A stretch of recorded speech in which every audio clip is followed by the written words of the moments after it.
Welcome to the Sold Too Early Sports Card Podcast. The only kaboom I saw in Cleveland last week was in the toilet. That's Kai. I'm convinced Ohio's fake. God damn, what a dumb intro. What's up, guys? We have Joey of Joey D's Cards, or Joe. I keep doing it. I'm sorry, man. Yeah, it's Joe. And Trent of Granite State Cards. Gentlemen, how the hell are you guys doing? Joey D, all of you. Yeah, I'm good, guys. How you guys all doing? MLB trade deadline day. I know, Kai, you got to be excited. Yeah, we have done one deal. But wait, who the Braves get? We got Jorge Soler back. Oh, okay, there you go. And the Yankees, I think, got like Mark Leiter Jr. or something, and like another guy. So yeah, that's about all the baseball I know about right now. It's been a chaotic couple of days. We actually did a live episode of Sold Too Early during the National on Thursday night. However, it ended up sucking, not because we weren't funny. Kai, Joe, and I did one. What's hilarious is like we had to move the couch in my hotel room to like get better lighting, so it ironically enough ended up next to the bathroom, and it didn't matter because the audio and video looked like shit, so it got deleted.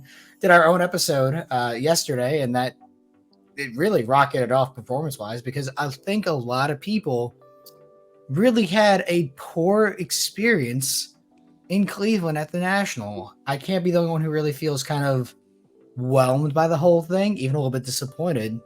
But I think that's the main crux of today's episode. Who wants to start and like talk about their experience in? Real quick, I have to ask Joe: is that your PlayStation headset? Yeah. Okay. I tried another headset, and I was on a different laptop, and Dave said the audio sounded like shit, and it was buzzing, so I switched headsets. No, it's fine. I figured it was. I just wanted to Thank you for doing that, by the way. Yeah, for sure. Trent, why don't you start off? See, David started out talking about how people had a bad experience, but I actually had a good experience. So I don't know if I should go first because I think I have like a different opinion than probably most. So maybe one of you guys should go first. I'll lead the conversation. Like financially, I did well, which I don't believe anyone in this room had a financially bad show. Can you all say yes or no to that? Yeah. Yep. Yeah. So like no one is talking about the show as being a financial failure. I want to make that clear. And I'm happy you, Trent, said you had a good show. When I think about like the experience of the National, I won't really remember the money that was made or the business that was done. I'll think about just like how dirty the venue kind of was, how the Uber situation was terrible, how I was playing Airport Simulator, trying to leave or even get to the show every day. It just left a bad taste in my mouth. And the most fun I had during the show was either like the after show, which only lasted one day, which was done and managed by our friends Lucas Sports Card Mania and Jacob of North Shore Cards, who did such a phenomenal job with it in the couple of weeks leading up to the National promoting it, that it was so successful that it got shut down the first night at like 9 p.m. due to being a fire hazard. So they did so well managing that they suffered from their own success, and they will be back with something better in the near future, I hope, if not next year. But the point is, that was a lot of fun. Other than that, like the most fun we had was Kai, Mikey, and I going to the casino. Like that was pretty fun, but like I don't know, this wasn't like a really fun trip. It was financially fulfilling, but like, okay, so what? I think something to touch upon too about the after show. It was disappointing that the National took it in a poor direction. Like they thought it was competition that Jake was putting on that show. It's quite literally after the National. Like it's not during really the National hours, so it shouldn't be seen as competition. And it's almost not all, but a lot of the people that were set up there didn't have the ability to have a table at the actual National. So like I don't know why they took it the wrong way. And clearly it was so, everyone was so excited about it that too many people showed up and it had to get shut down for those reasons and not for a negative reason. Like it was just, over capacity, which they just saw great support. So I don't know. I mean, that was pretty disappointing to see that the National just took that the wrong way. I'm not sure if you guys saw this. Apparently, there were rumors that Jacob was going to be banned by the National for like running the after show. I don't think that happened, but they were obviously not happy with him. And it's really kind of strange. And speaking of the people who were at the after show and set up, I bought a table for $5,000 before the National, and nothing happened to me. No one ever checked my ID. No one ever came around. There was no security about it. So the National just made empty threats about it. And I really hope and understand that dealers next year who were afraid to sell their table space in Cleveland will now feel empowered to do it, because frankly, the National never bothered to check anything outside of like Tuesday when like dealers were only setting up. Kind of building off what Trent said, I wouldn't be surprised next year if there is no like VIP lounge that's massive or a bunch of seating in the middle of the venue. Even though, I mean, I did some great deals in those spots, and I know a lot of other people did, but I did see a lot of people were unhappy with the fact that people were just staying in those spots like the entire show and not walking the floor, which I don't know why you'd get rid of those from like a non-setting up person's point of view. Like, I think that was that was amazing. I've never seen that before at one of the shows. I mean, the bottom lounge was like full the entire day for the most part, and people were doing deals the entire day down there. And I thought it was really beneficial, honestly, but I would almost guarantee they get rid of that next year. Yeah, I mean, I wasn't a dealer, but someone who knows a lot of dealers, it definitely probably has mixed feelings. I mean, it's positive to see how far or how the hobby is continuing to grow and that the market's really healthy, that there's that many people wanting to do deals. And it's disappointing probably from a dealer's perspective that they paid all that money for a booth where you could have paid nothing and quote unquote set up or posted up somewhere and done a lot of deals, because it probably takes away from people like David who had a booth who could have had more walk-ups, or those people that were set up, rather than, the people that are set up in the VIP lounge getting those walk-ups or something like that. Like, there's definitely two ways to look at it. I'd like to get the more positive approach that the hobby is just continuing to grow, and maybe there's something that the National has to do to either find a bigger venue so there's more dealers and more people to be able to set up. That way there's less people that are looking to just set up at a VIP lounge table or a table in the next to the lunch vendors or things like that. And I don't think they can take away the tables from the eating area, because people have to have a place to eat no matter what. Even if being used for the wrong way, they're still going to have to have seating. Like, there's nothing they can do other than having security cracking down on that and telling people that they can't do it, rather than putting a piece of paper sign saying, please don't do deals here. You make a lot of good points there, Trent. I mean, I definitely saw a couple people like fully setting up either at the lunch table. I think someone was even prepping cards. Like, one of the notable people were prepping cards like at the lunch table, which is really kind of funny. Just the mental picture of like eating like $30, chicken nuggets, and a guy's prepping his like Jordan Love Prism Auto or whatever is just kind of like a funny mental image to me.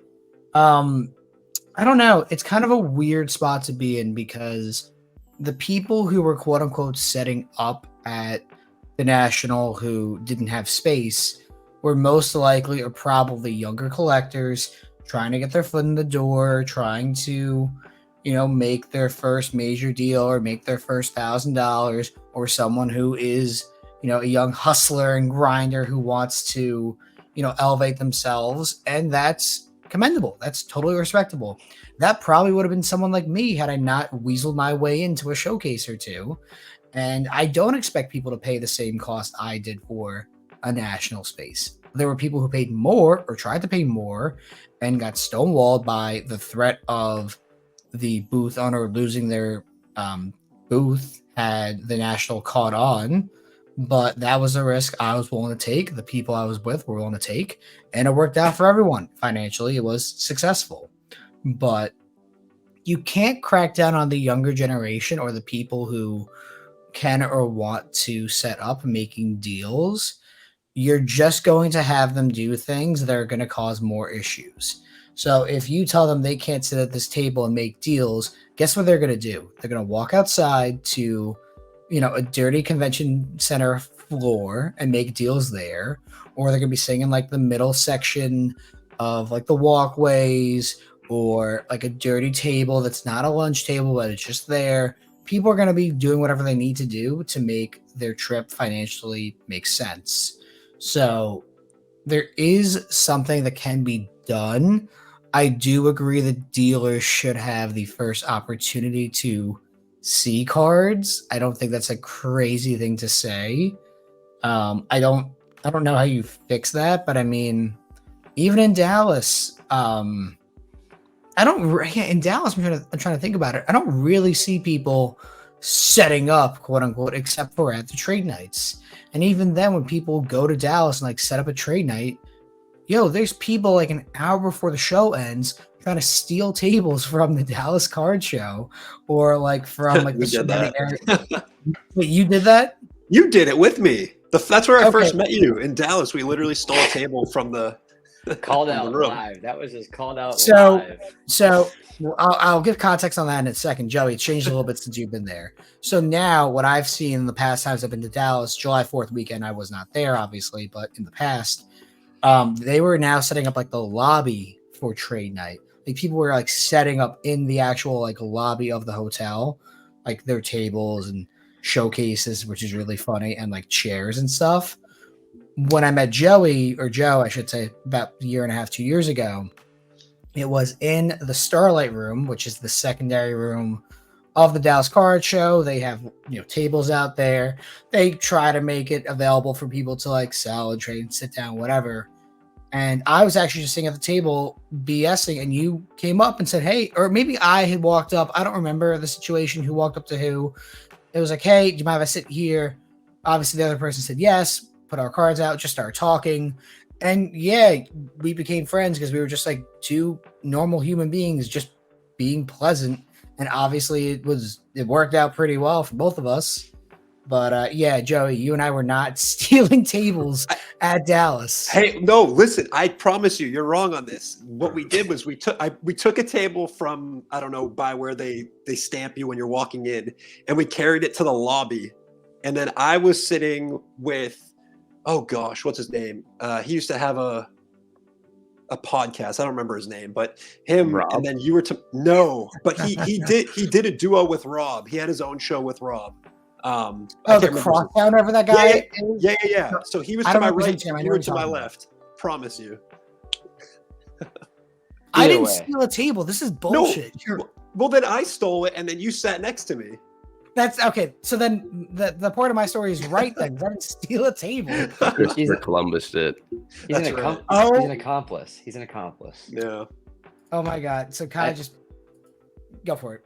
Anyways, I think we should backtrack back to the national issue. I think this is more of a national focus thing. But if we think about, I think all of us have been to Chicago for the national, and that's where it is the next 3 years. Yep. In particularly the previous year at Chicago, I think we noticed started like, I want to say Thursday after the show, Friday consistently. People were setting up on the floor in the lobby in Chicago. And the difference between, one of the main differences between Chicago and Cleveland is that Chicago doesn't provide all that seating for eating. And like, I don't think everyone is willing to set up on the floor like it happened in Chicago. People would walk around and look at the cards that were there, but I don't think everyone was willing to just like spread, tens of thousands of cards on the ground, where if like you're at a table, you're more than willing to sit down, put your showcase up there, do deals, whatever. So I don't think it's going to persist as big of an issue in Cleveland as it will be in Chicago. In Chicago as it was in Cleveland, because there just isn't that table space for that to be done.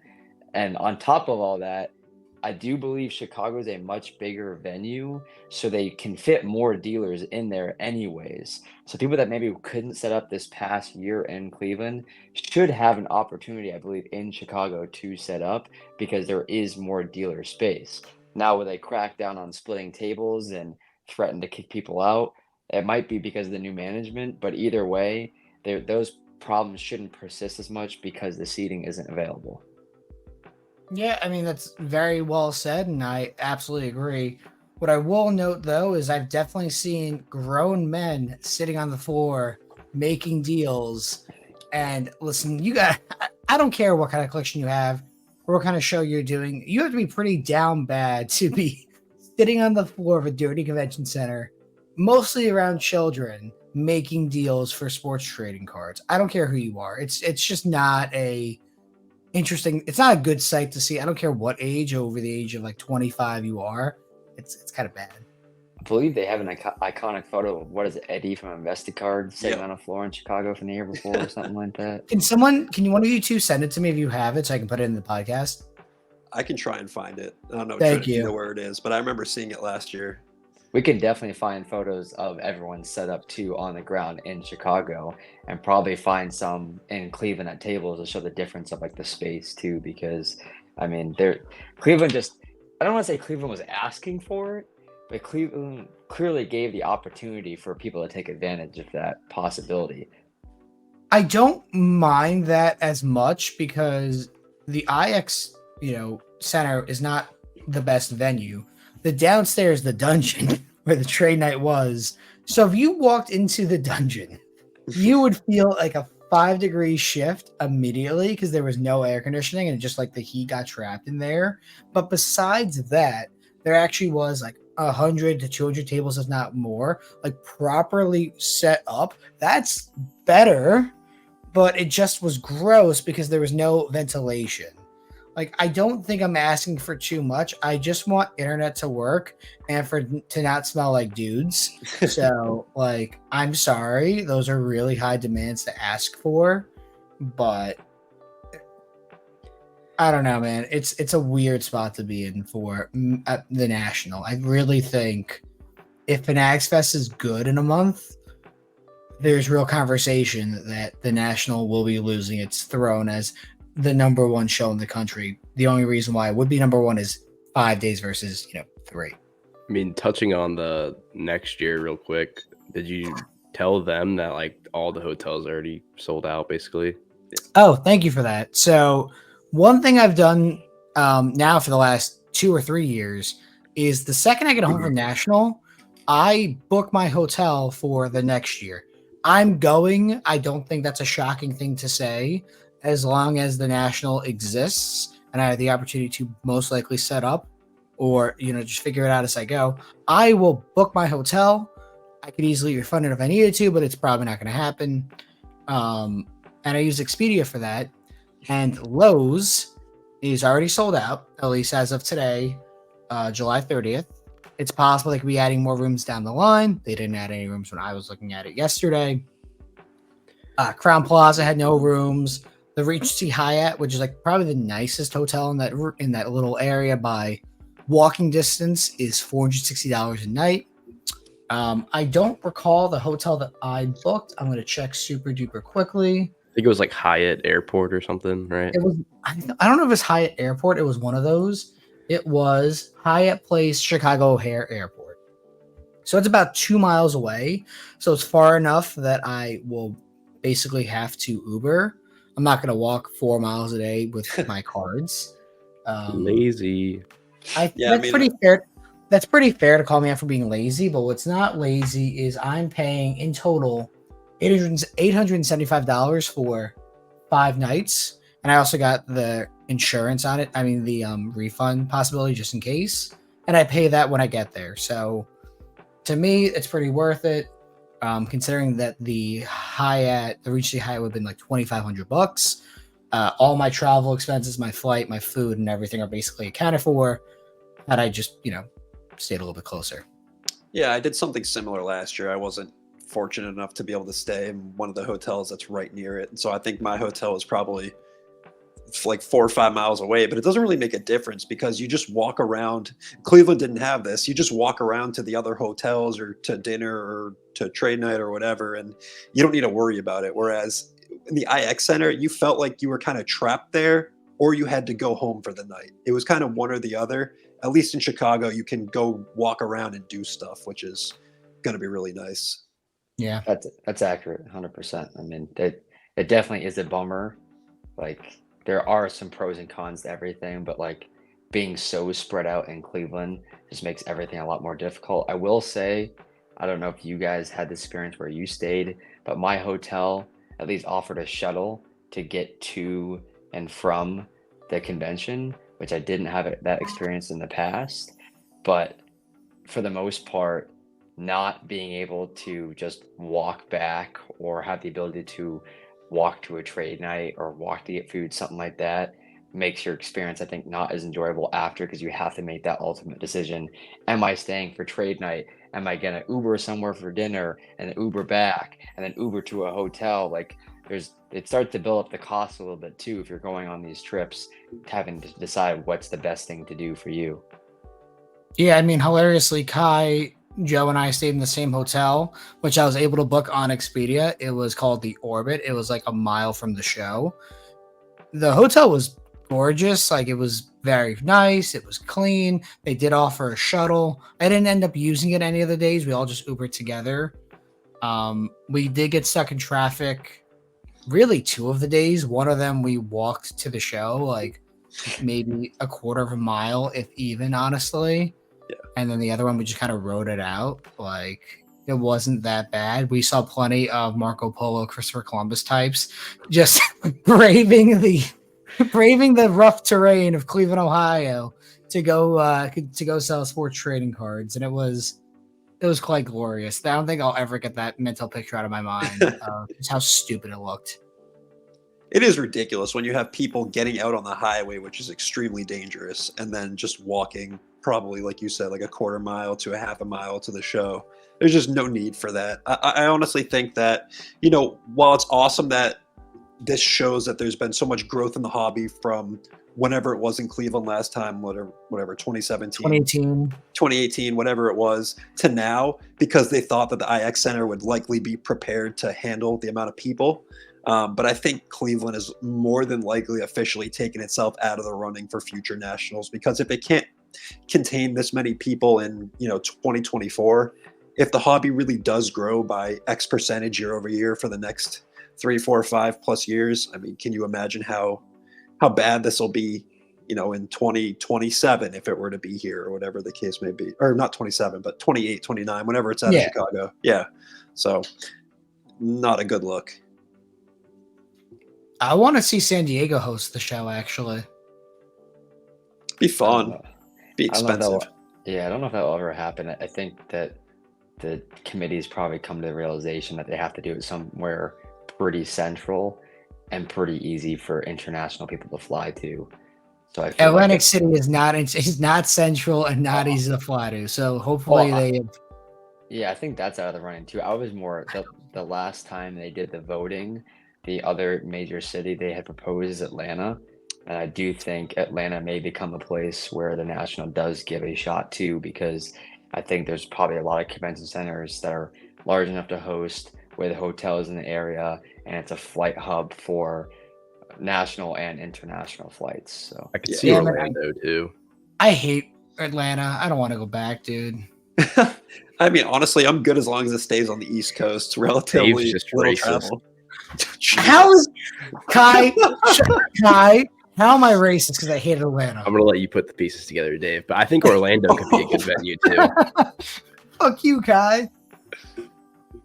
Yeah, Orlando is definitely doable. I just don't think San Diego being on the other, I know it's the West Coast, I just think it makes it a lot harder for people from, Europe or wherever to fly in from. It just makes it a lot more difficult. It's so expensive over there too. Everything.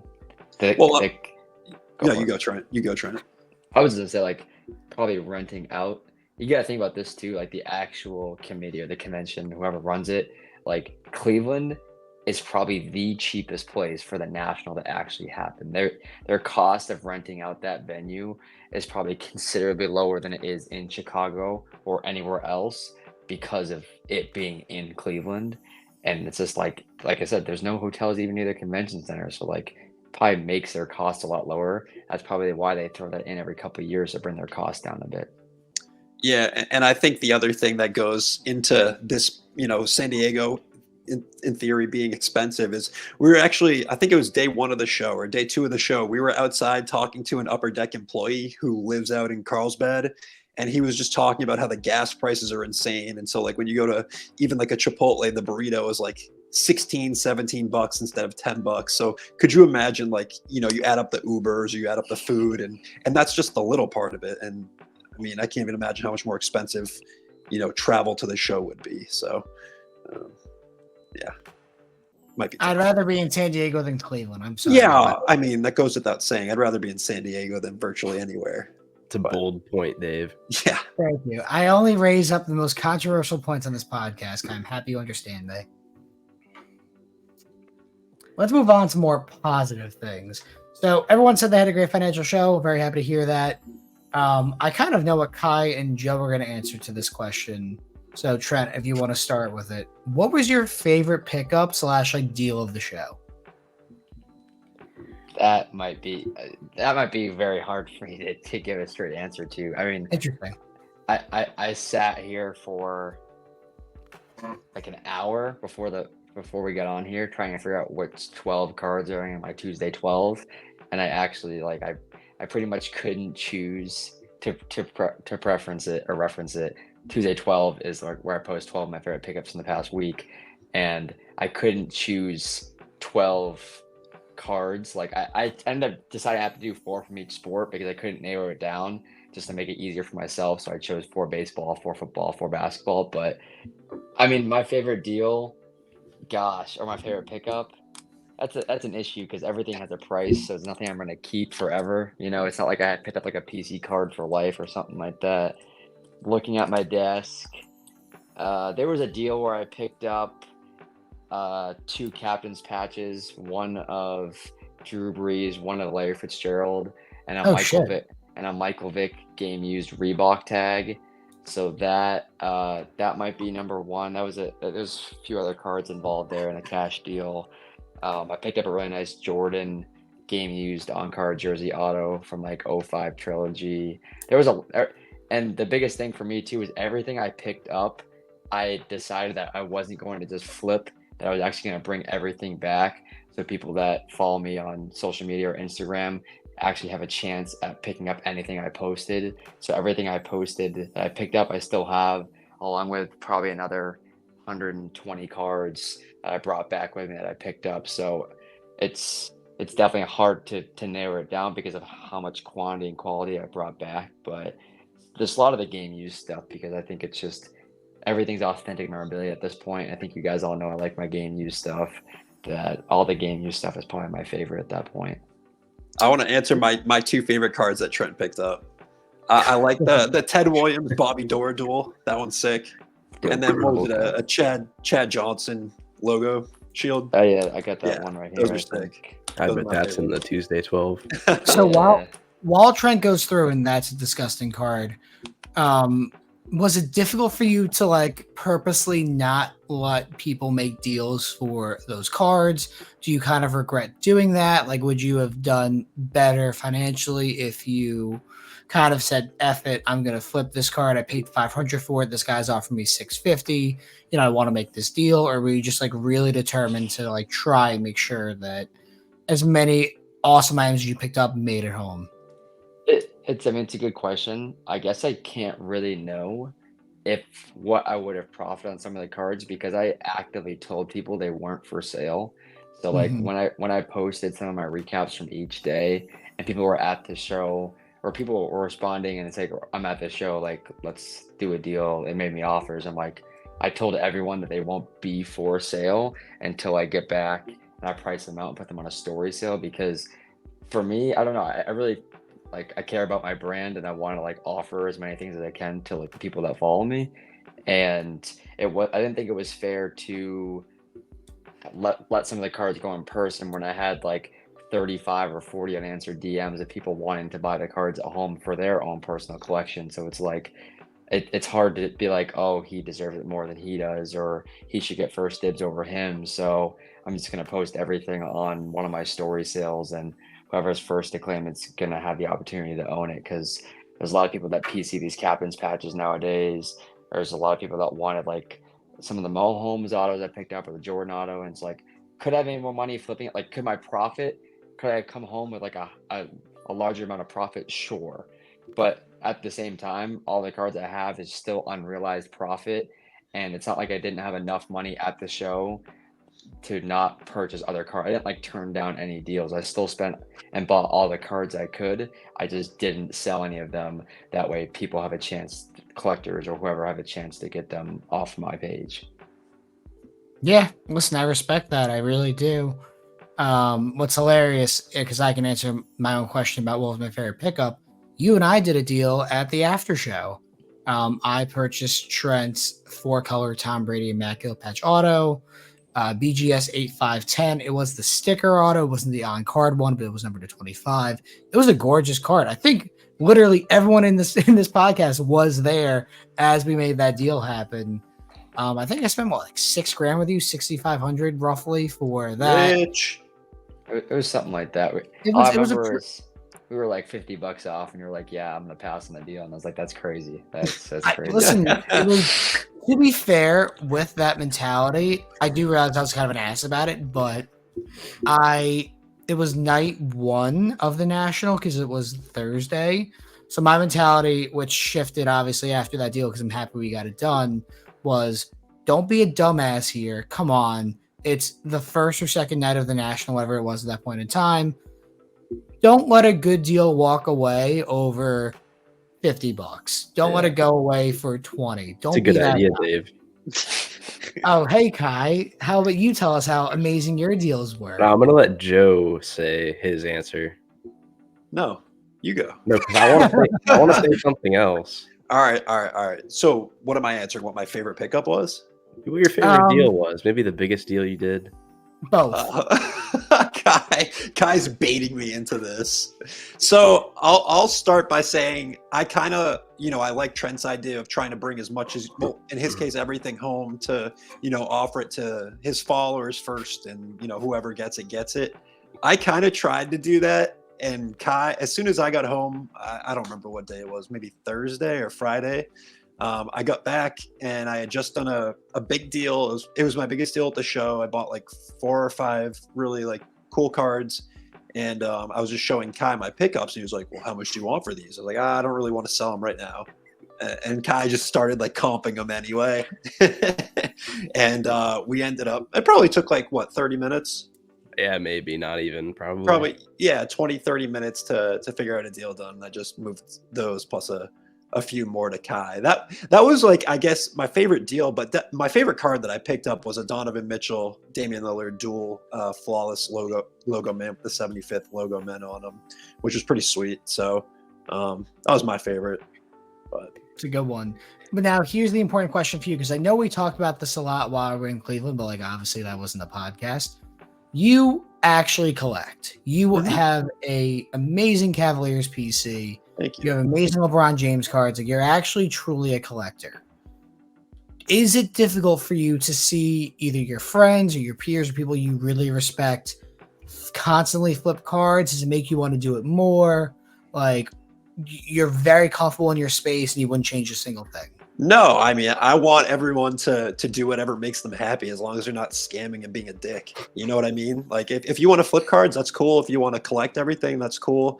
I do a little bit of both. Like, I have my PC, and it's kind of like a lot of people are like this. They have 2 buckets. It's their PC, and then it's their stuff that they have for inventory. And I'm the same way, right? I do flip like a decent amount, maybe not as much as some of you guys. Like, you guys do more volume. But I try and do it, to a level where I can fund some of my PC stuff or, pay off a bill here and there. So, I mean, whatever works for you, like I said, as long as you're not being a jerk, I don't really care what you're doing. So.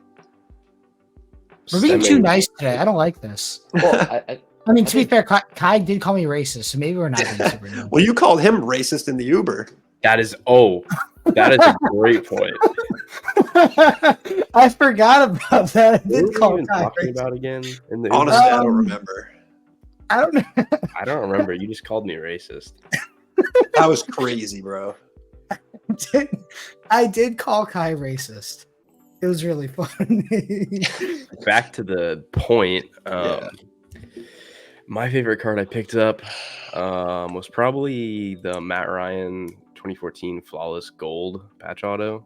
I got Great that card. off Mikey, actually. Ironically, he had like a giant Flawless lot he bought. But yeah, that was probably my favorite one I got.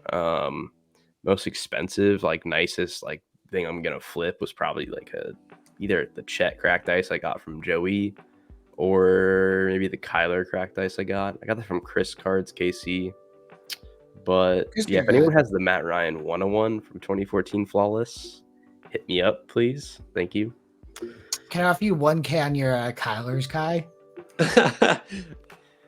Oh yeah, That for was reference, crazy. someone on Facebook offered me $1,000 for Kyler cracked ice and a Chet the cracked Chet. ice combined. I saw That's that pretty good. thread. I saw That's that why- thread.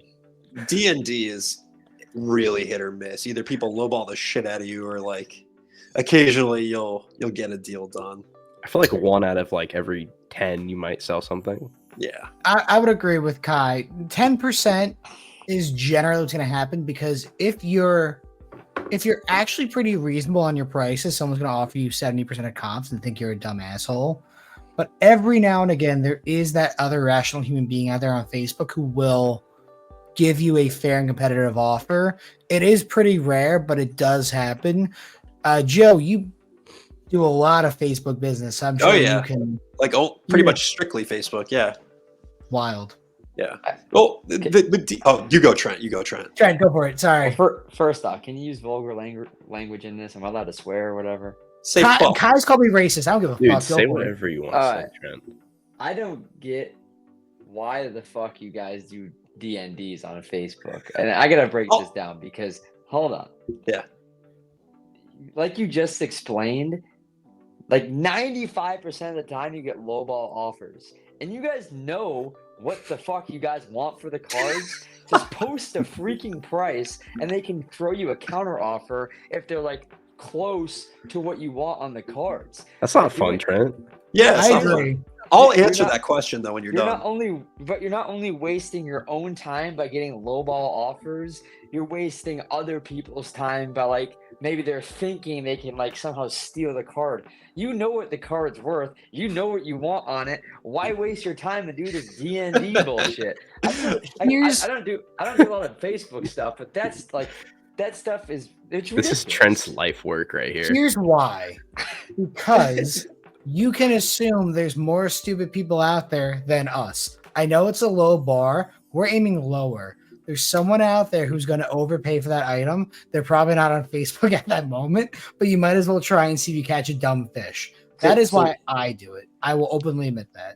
So Yeah. how many times have you been overpaid on a card though? More than you would think.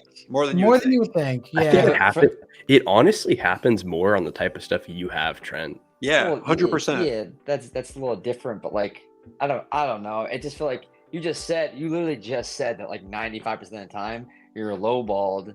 So that means like 4% of the time you get a decent offer and like 1% of the time you get overpaid. So it's really worth doing 30 deal or no deal posts, and every 1 out of 30 times you get one card that gets paid like $150 more than you wanted. Like, is it really worth that much time and effort? Like, what's your time worth? Yeah. What So is your time worth? Can I answer first? Go for it. So in my opinion, it is worth it. Number one, it's free to do. So like, no, I'm serious. No, seriously, right? Like, why not shoot for the Kick 'em stars if you can? It's free. Honestly, if I could kick him out, I would kick him out. You should. Because It's my podcast. What guys do? Joe, first of all, are you saying that your time is worth nothing? You're saying It it's takes free. 5 seconds to post a picture. Responding to all the bozos that respond to your post lowballing you is not 5 seconds. It would It's frustrate not that the bad, shit Trent. You out can of do me.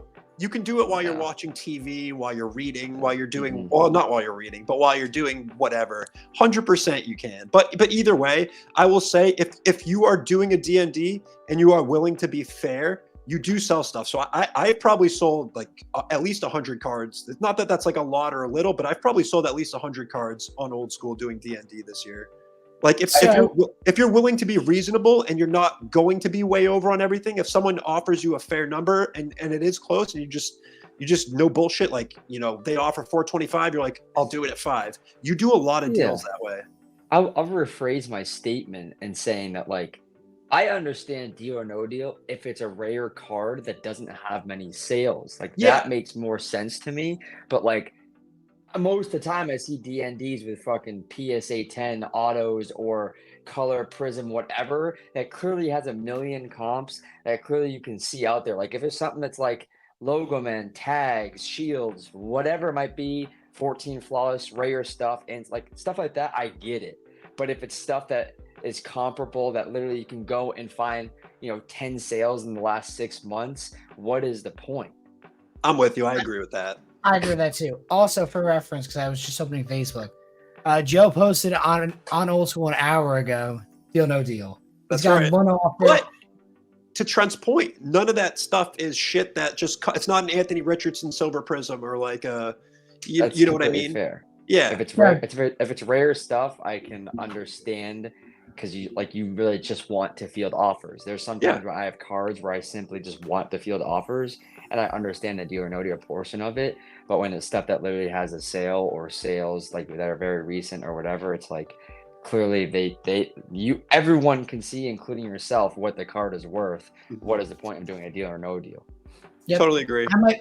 I might post my Babe Ruth, or I guess Lane, Mikey, and I's Babe Ruth in Old School tonight and get offered $8K. I'm excited to. You're gonna get offered like $400. I'll start the bidding off at 400. Thank you. I appreciate that. We can mega bid it on Facebook up to like 10K. To be fair, Rob is probably Mega bid. Rob, sports card therapist, is still active in sports cards. Apparently, he's just like in Connecticut doing his own thing. But I will say this every time he's brought up. I liked him as a person. I do think he obviously had to do more stuff to like throw away years of work. So I don't really know. I hope he comes back at some point in time. I don't know if he will, but Do you think Rob was racist?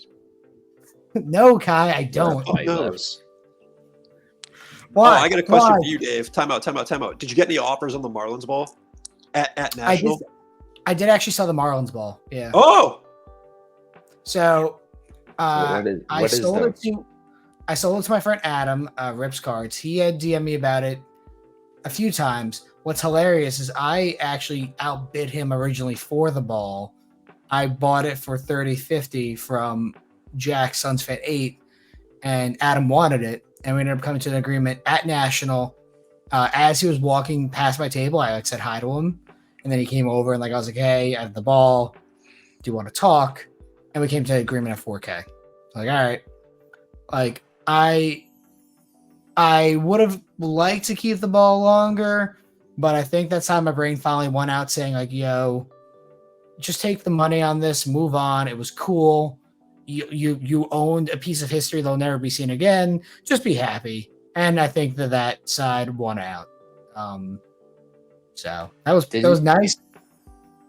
What's super funny about that too is Leighton actually did a video with me about that. Because I'm friends with Lane, and like they had like a camera guy with them because they were filming content. And guess who saw the ball originally and I ended up DMing him about it. It was Nestor Cortez of the Yankees, which is kind of a weird connection, but apparently he grew up a Marlins fan and we were talking about it. We couldn't come to a deal. He didn't want to buy it. He wanted to offer like experiences in exchange for the item. So as an athlete, that's crazy, bro.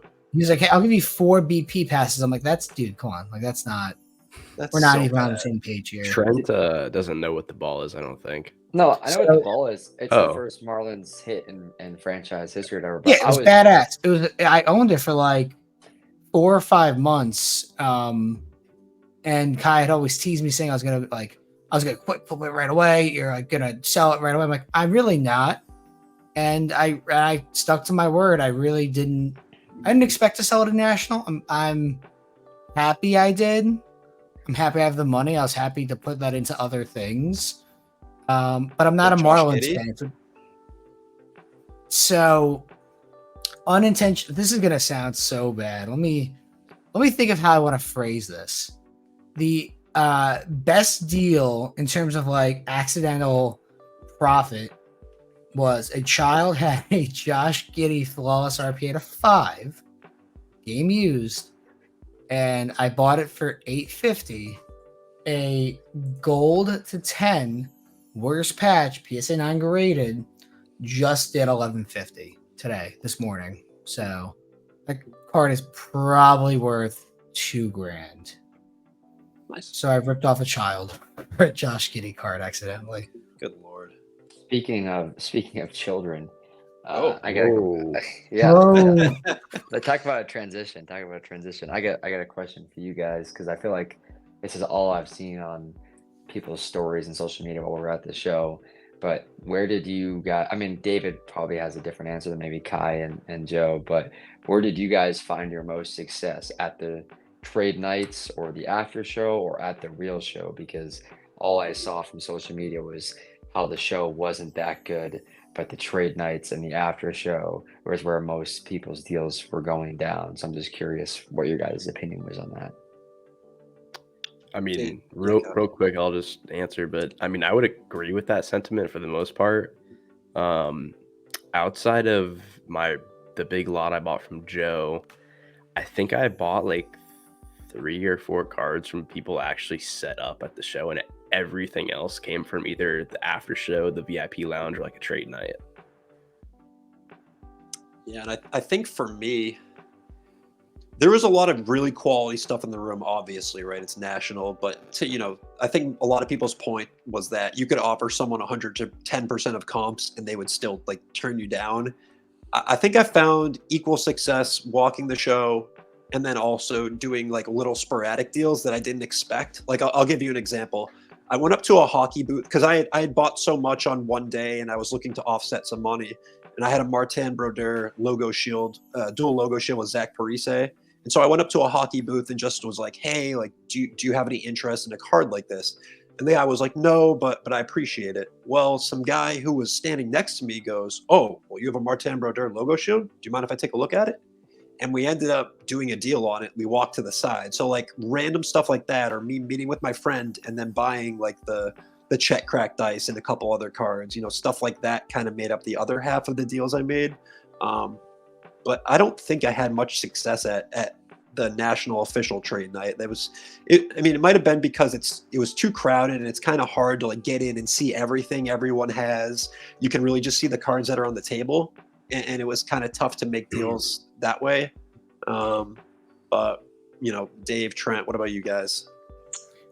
if the after show had been able to go for 3 days, I think that would have been my favorite part of the show, even as a dealer, because what I realized by Friday and Saturday was a lot of my peers, a lot of the people, 21 to 30, let's say, like or 35, whatever jokes, you're 31 technically.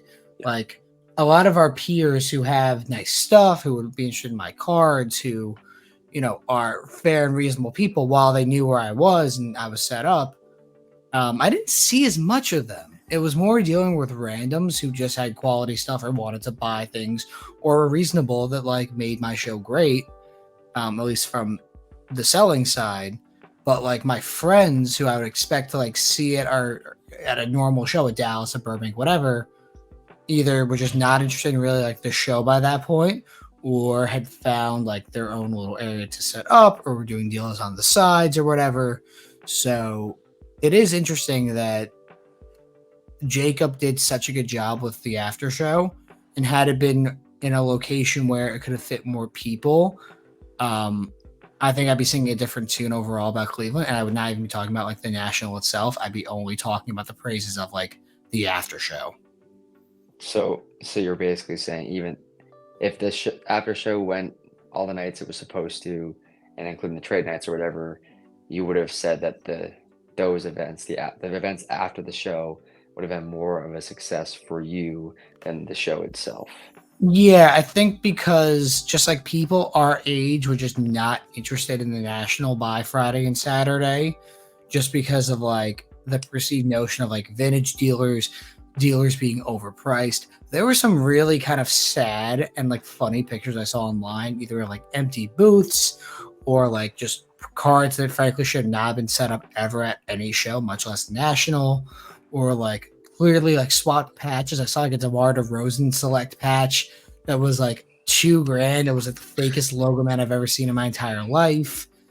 It was just kind of weird that like a lot of people had table space that either frankly shouldn't be able to do it financially, or just that their cards would be throw-ins into a deal normally. Like the guy directly behind me had like Leaf base cards, like Anthony Volpe, Juan Soto, Giancarlo Stanton, but like they're like 25 to 50 cent cards, and I legitimately do not know how many they sold over 5 days. Did you see people at his booth? I didn't really look because it was directly behind me, but I never saw people at that table, and it was like 2 tables worth of stuff. So I paid $5,000 for 2 showcases. If you could fit 4 showcases on the table, guess what? That person could have made $10,000 and not have bothered setting up all that junk. Yeah. What about you, Trent? Yeah.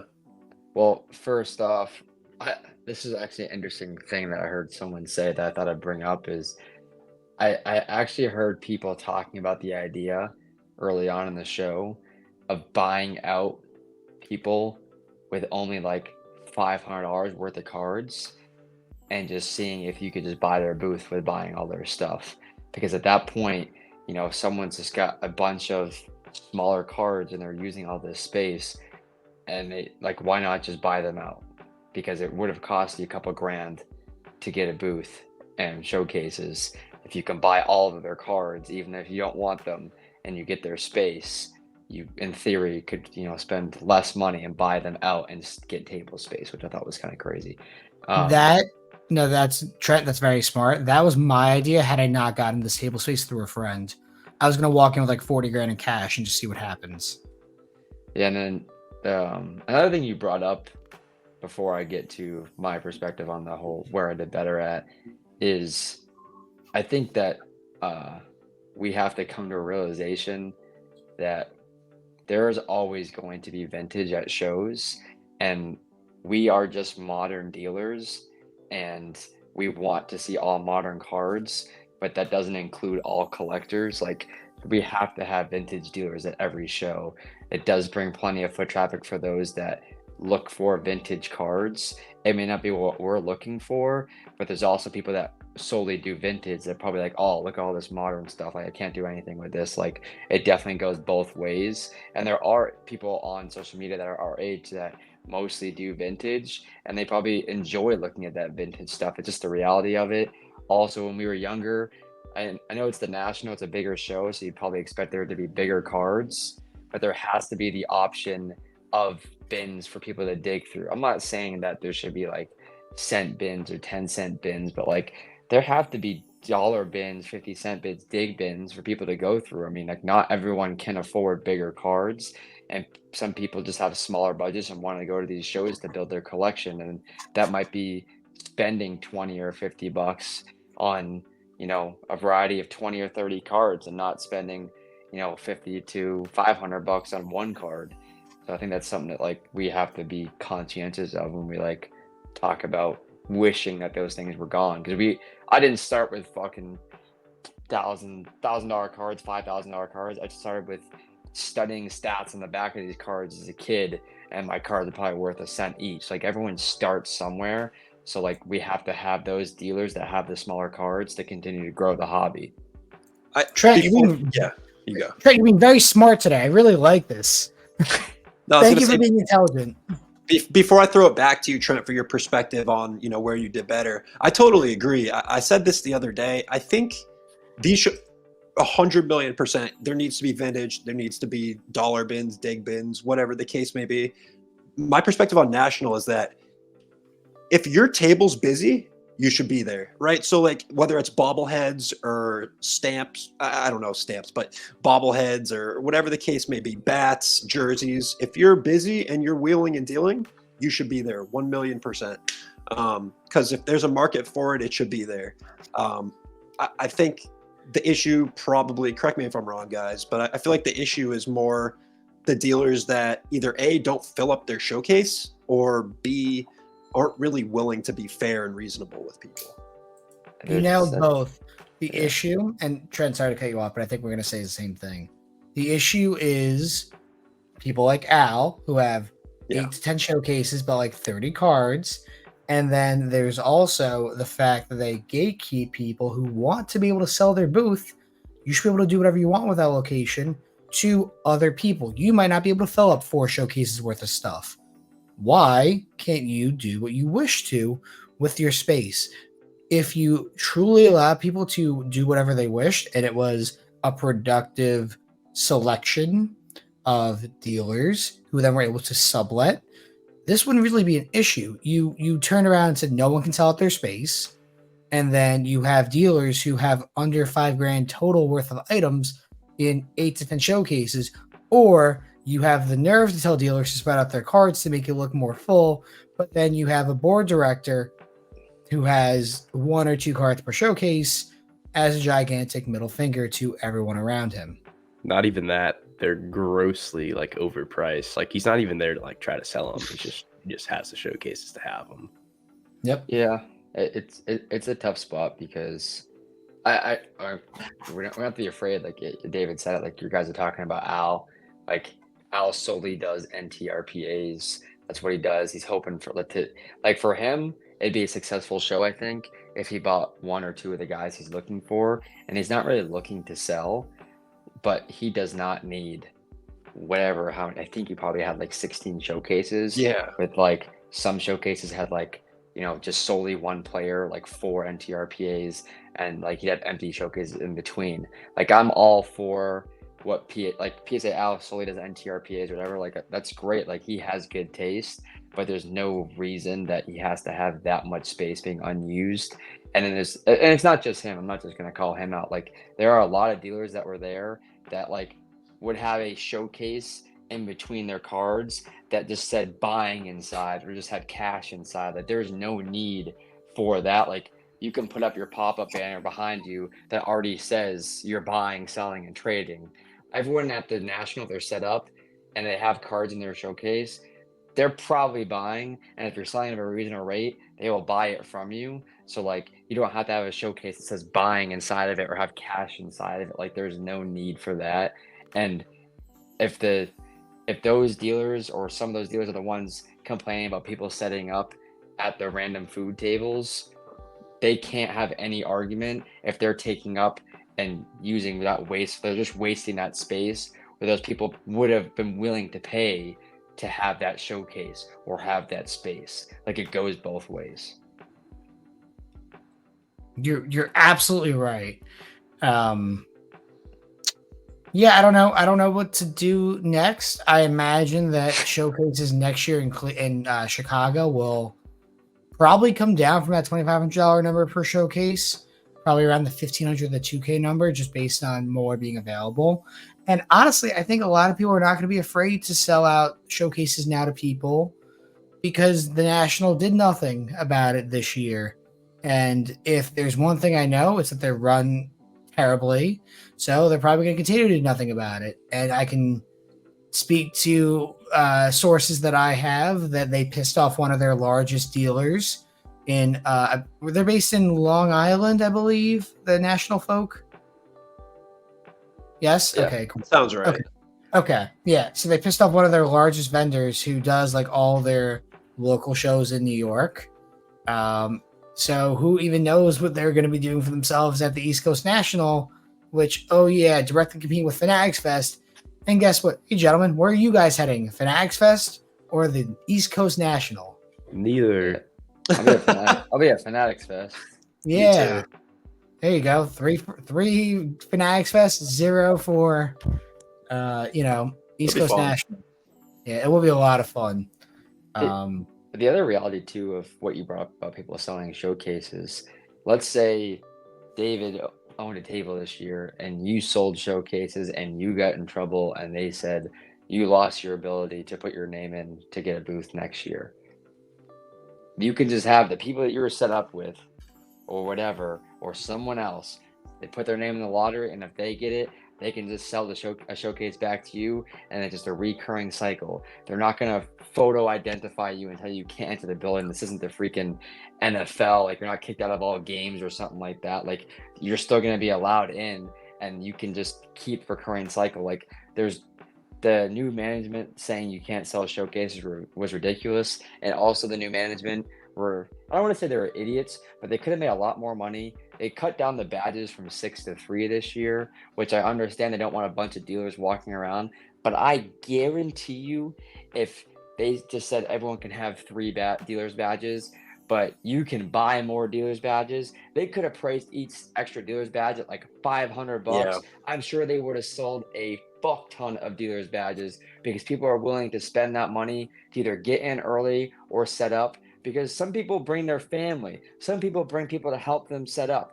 There are so many different instances where like people actually need another dealer's badge and can't even get one, or these people want to pay the money to be able to get in early. There's just so many different reasons why people would spend the extra money to get in. Totally agree. Yeah, I don't even. Yeah, I mean, what if you have like a small kid? Like, yeah, right. Is the National going to turn them away? Yeah. Like, what are you going to do? You have a toddler at the door. He's got to wait in the lobby. It's crazy. I know people that like, I know a guy that sets up and he usually brings like, his dad usually comes, his son usually comes, and he has a couple helpers. And now it's like, do I bring the 2 helpers I usually have, or do I bring my 2 family members that have come to every national? Like, how is someone supposed to make that decision? Like that, like just that, walk out passes. Just simple. Fuck the rules. That's what I did. It's definitely a move, but also on that first day, whatever it was, Wednesday or Tuesday, whatever, people were getting kicked out for walking around without a badge. So it was, That was like Tuesday. So like if you were behind a table, I'm sure you would have been fine. But if you were just walking around, like they actually cracked down on it this year. Like I'm fully guilty of multiple shows being past badges to be able to get in early or whatever. And this year it was like, it's not even worth it for me to get in trouble and things like that, because I don't want to be in bad hands with the national people. Eventually I might want to set up at these things, and like I just don't want to be on the wrong foot. But it's just the management, the way they ran it is just, it was piss poor, and that's all I have to say. That's facts. Nailed it. Anything else anyone wants to talk? I guess we could touch on this quickly. I mean, this is a major conversation, but this is a crazy thing too. Did you guys see the CT scanning company that is like allowing people to send packs into them, and for a fee, they will CT scan the packs for you and tell you like what the hits are? I didn't read too much into it, but I saw, yeah. Kai? I saw it. I didn't really look into it. Good business model. Same with them. I definitely saw it, but I didn't like look into like the pricing of how much they're charging or stuff like that. So I looked into it a little bit. It was about $75 per pack. Now, I don't know what that defines as a pack. Is a case of Flawless Basketball a pack? Is NT considered a pack? Or is it like Prism Football? So it is quite terrifying. I don't know what happens next. I'm not someone who rips a bunch of wax anyway or joins a bunch of breaks. So it's not like my day-to-day operation like changes.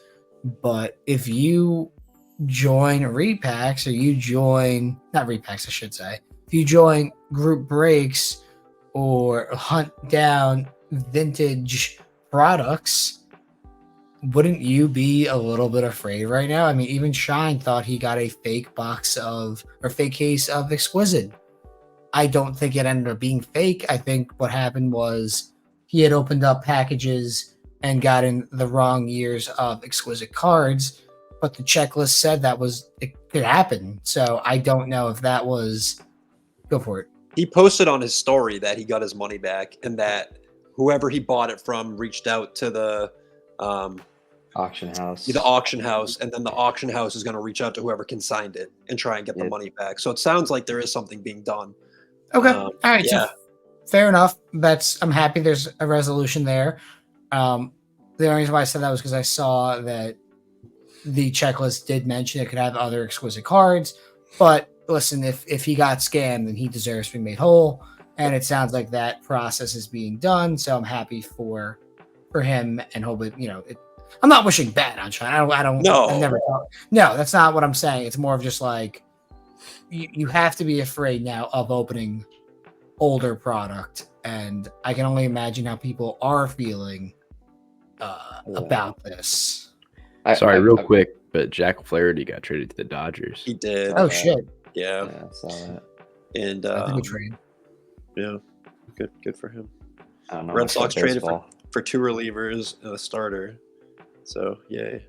I'm a Sox fan. I honestly don't even follow free agency. I pick them up in October. If they make it till October, I'm in. I'll go to some games during the regular season. I'll go watch them. I know who's on the team, but I can't watch a 9-inning baseball game on my TV. I don't think I have watched a full game since last October. Eloy got traded to Baltimore too. So. I will watch baseball on my second monitor while I do other things, whether it's like playing college football 25 or pricing cards or eBay things. I will not just sit down and watch baseball. I will have it on while doing something else. So I almost want to consider buying baseball again soon, but like baseball did not really move a ton in my showcases at National. It was basically only basketball and football, which is fine. That's actually a great thing to bring up that we can probably talk about is I think the liquidity of baseball is not even in the same playing field as football and basketball because they really don't do baseball repacks. There are lots of people that do prospecting, and I think that's kind of different than like your normal vet or Hall of Fame baseball stuff. Like people spend a ton of money on prospects just individually as like a gamble or an investment, but in terms of like just like flipping baseball, there's not as big of a community buying baseball hits that there is for football or basketball, even though baseball is in season and basketball is like in the heat of the off season, like we're like middle of the off season. Like people aren't buying baseball even though it's in season and like people are watching it. Yeah, it's certainly not to the level of like football where you just buy whoever the good young quarterback is. You don't just go out and necessarily buy the good young rookie. The stuff that at least for me, I have more success flipping is like the collector oriented type of baseball stuff, like a Joey Votto, Reds like nice patch or something like that. You know what I mean? Like that, and it's pretty easy to find a buyer for that. Yeah, exactly, stuff like that. It's not necessarily a Corbin Carroll tier 1 autograph at a 99 that you're able to flip. You can go buy a star baseball player's autograph for way less than I think you can buy like I don't know how you compare a baseball player to someone else, but like you can probably go buy a Mike Trout, who's considered probably one of the best players in baseball. You can get his autograph for probably $200 nowadays. Yeah. I don't know if that's a good baseline, but like you can go buy a cheap autograph of his for like $200. But like if you want to go buy a Steph Curry autograph, it's going to cost you at least double, like $400 or $500. I mean, I don't know. It's just the market's just totally different.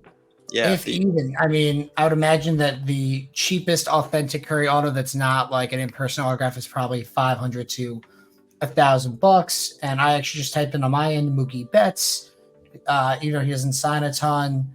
You can get like Leaf autos for under $100, but that's not the best example because all right. Well, it's a good example because his Bowman Chrome is so cheap. Like that you could use. Yeah. That's actually the example I always use. Is Mookie Betts is like base Bowman Chrome 9.5 is less than like when Ellie was coming up. Like Ellie De La Cruz's 9.5. Yeah, like basketball rookie autos to baseball prospect autos, like you were just saying. Like you can buy a prospect auto, base auto, probably Harper or Trout, or not Trout, Harper or Mookie. And it's $500 for a raw chrome auto or something like that. Or like if you want to go buy I mean, freaking Zion Williamson's Prism autos, rookie autos, probably as much as these guys' base Chrome autos at this point. Like the star basketball players sell for way, way, way more than do baseball. So Definitely. I'm checking right now real quick before we hop off. But also, I would not call Zion Williamson a star per se. I think a lot of people lost. I wasn't He's not. saying he was a star. No, I know. I'm just being a jerk because He plays basketball. What'd He's you say? really good. I said he plays basketball. Zion does play basketball occasionally. He's very, very good when he. But like a true star. Zion is great. The people who got on him, like saying he's the GOAT and like I'm going to invest all my money in his cards, lost. And I was calling for a while that he was going to get hurt and like just not play. And what happened was I was right, and I will take my victory lap on that one because apparently I also said that Luka was going to be good like the year he got drafted. So I guess I'm the real sports card investor. Yeah, look at If you want to use, like true best products to best products, like like Giannis Prism autograph from his rookie year is probably $1,800, whereas the Bowman Chrome base autos of Mookie and Harper are probably $500. Like that's like a good comparison because Prism is the best basketball product for like rookies or whatever, and Bowman Chrome first would be the best for prospects for baseball players. So you can ignore yeah, go for it, Jimmy. I was gonna say to your point, like even like the Giannis, that's a sticker auto, and the Mookie Betts Bowman Chrome is on card, which to me is like, I mean, obviously 10 times out of 10 you take the on card auto, but yeah, the prices are just insanely different. Yeah, you can ignore 98% of baseball products if you wanted to. Just buy Bowman Chrome and maybe Topps Chrome if you truly, truly wanted to. And you would have to buy nothing else. Yeah, and I think that's really true, especially with like flipping stuff. I know for me, I actually like that Bowman Chrome is like the only thing I don't buy. It's the other stuff that like if you know what you're doing and you buy the right card, but you have to be super picky and selective, unlike Bowman Chrome or like Prospect X, you can make money on once they get promoted to the next level. Yep. Yeah. I was Absolutely. gonna say, if you think about it this way, in terms of baseball products, the product with the highest floor is Dynasty. Yep. Every product is game used, so every card is game used. So like you can buy a box of Dynasty, and I know it costs quite a bit, but like even if you like, I don't know what it costs, like $600, $700 for a box of Dynasty. Like right now. your probably worst hit is probably $150 to $200. For like you buy a box of Bowman Chrome baseball, like for $500, like some of your base autographs are like you literally get $5 back. I never opened product, and I will admit I opened a box of Contenders football, 2 of them. I split them with a buddy of mine who owns a shop locally, and our first box, the box is what, $450. Our on-card autograph from Contenders football was Tank Bigsby, and he threw it on his eBay because he does consignment or whatever, and it sold for $2.25 on auction. So our best card from our first box, that on card, was $2.25. So Rip. that is it's like that's why I won't ever our second box, to be fair, had a Puka Nakua ticket stub auto, so it made up for all of it. Hell yeah. So that's just like, but Dynasty, back to the baseball, Dynasty baseball, everything's game used. People are starting to appreciate game used more, and that's why, like, I don't know, the floor of that's just a lot higher than if you open Topps Chrome or Bowman Chrome. You're right. Last thing I'm going to say before the podcast ends, you think Dynasty Baseball counts as one pack? I'm asking for a friend. A friend is me. To be fair, I mean, we're so screwed, man. The secondary market for sealed wax is about to fall apart. Good. I want to be able to open some cards and not like break the bank. That'd be nice. Yeah, but if the sealed wax market was to drop, I would assume the singles market would also drop a bit, because the singles are coming from the sealed wax. So I'd actually prefer it not to drop. To Dave's point, I'm like, I don't care if it does. I don't care if it doesn't. Either way, I'm happy. I've said that before. If cards fall to 0, I'll be happy because I can buy stuff. If cards go past 2020 heights, I'll be happy because I'm rich. I prefer one or the other, but you know, I want to bring up one more topic before we hop off, if we have time for it. Yeah. I well, I mean, you guys experienced it. You guys were at the National. Case hits are not case hits. Kabooms, downtowns, people bring up freaking, they're like called Zooms. There's Ugh. like anything you can think of that's a case hit. If I see everyone with them, they're not special, and everyone wants them, and they've gone up so much in value. I hope they tank. I'm sorry if you own downtowns, you own Kabooms. They do look cool. Don't get me wrong. The artworks on some of them is a cool aspect, but there is no connection to there's no game used, no autograph aspect to it. So the only connection is the picture of the player. And yes, it is short printed, but at this point, it is just a short printed base card that is shiny. Like that is the reality of case hits, because they literally, you can go to any show and half the dealers who do football or probably do football have some sort of case hits in their showcase. They aren't that special, and every repacker wants them for some reason. I think they're going to get released in all these repacks, and they're going to just crash. They should just absolutely just they are at such a high right now. I hope when we talk about this next year after the National, I hope they're worth half of what they were. I hope the cards aren't worth half of what they were. I just hope downtowns, Kabooms, whatever, are worth half of what they were, because it's absolutely ridiculous the value that they bring.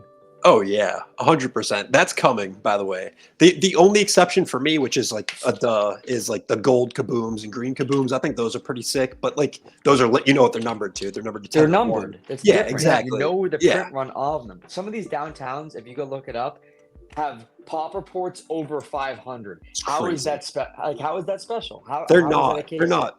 People are sheep. They see their favorite influencer posting about them and buying and selling them, and it makes them want to go buy and sell them. That's really what it comes down to. And then like some of them look kind of cool, but totally agree with you. Like that bubble is going to pop. That's coming. Yeah.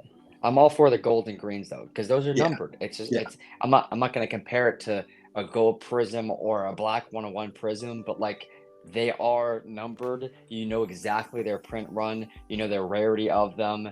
Like that hype makes sense to me. If those sell for a ton of money, sure, makes complete sense. But like if they're not a rookie, if you think about like I don't even know, a Tom Brady 10th year base prism is literally $1, but the gold prism is probably $2,000 because they're out of 10 or whatever. It makes sense. Like I understand it. So why are the Kaboom 10th year whatever $500 for the base when there's a pop report of 700? Like they're not that short printed. They're not that rare. My rant. Trent, Trent, you nailed it. I know we kind of have a time limit or a time stop for you, but I will say in response before we end it for real, the amount of kids and like young kids, like 10 to 13 years old, who try to buy Kabooms off me or ask if I had Kabooms during the National was really kind of sad. It was at least 15 to 25 over 5 days. It was kind of strange. I agree with you. They're going to pop. The bubble's going to pop, I should say. We could keep going. Trent, Joe, thank you guys. Truly, actually, one of my favorite episodes of all time. This was so good. We have made a standard I am not ready to keep up with. So fuck you guys as well for doing such a good job. Next week, maybe we'll have Jacob on North Shore. I have to coordinate with that with him. Thank you guys for watching and listening. Next week, we'll have a guest on, possibly Jacob, and we'll see you guys then. Peace. Peace.